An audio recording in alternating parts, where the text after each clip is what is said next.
আমাদের কি চোখের সামনে কোনো অসৎ কাজ হয় না? আজকে তো আমরা ডিজেবল, আমি বলবো গাজায় যে নৃশংস হত্যাযজ্ঞ চলছে, আমরা কি করছি? আমরা কি করছি এটা কি চিন্তা করেন। এমন একটা ভাবে ওইখানে হত্যাযজ্ঞটা চলছে, এখন আমাদেরকে এটা ইউজ টু করে দিয়েছে, মনে হচ্ছে একটা নিত্যদিনের কাজ।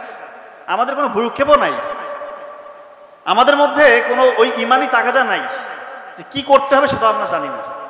সত্যি বলছি, একটু মন থেকে দোয়া করেন, অন্তত দোয়াটা করেন। পারলে কিছু ফান্ড, আপনার যতটুকু ক্যাপাসিটি আছে এই ফান্ডটা ওইখানে পাঠানোর ব্যবস্থা করেন, চেষ্টা করেন, আল্লাহ খুশি হয়ে যাবে। ক্যাপাসিটির মধ্যে আছে এমন কোনো অসৎ কাজ আপনাদের সামনে হয় না? 3 জন বন্ধু, 2 জন বন্ধু, 3 জন কলিগ গল্প করলে অপর একজনকে নিয়ে গল্প হয়, কি হয়? ওনার কি মানে প্রশংসা করা হয় নাকি?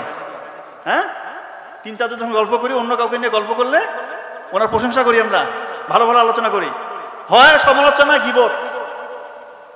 এরকম যদি চোখের সামনে হয়, খুব মনোযোগ দিয়ে শুনেন কথাটা, চোখের সামনে আপনার সামনে 2-3 জন বসে গল্প করতেছেন, অন্য কাউকে নিয়ে গীবত সমালোচনা হলে ভদ্রভাবে সেখান থেকে উঠে আসবেন আল্লাহকে খুশির জন্য। অথবা পারলে ভদ্রভাবে তাদেরকে বলবেন যে ভাই, আমরা অপর ভাই বা বোনকে নিয়ে কোনো খারাপ আলোচনা না করি। এই যে আপনি উঠে আসলেন, কয়েকদিন এভাবে করলে অন্যরা বুঝে যাবে যে এ তো এটা পছন্দ করে না, আপনার সামনে এটা হবে না। আমরা সবাই যদি এই প্র্যাকটিসটা করতে পারি, আর থাকবে সমালোচনা, গীবত থাকবে, উঠে যাবে। কত সুন্দর হবে দুনিয়াটা, চিন্তা করেন।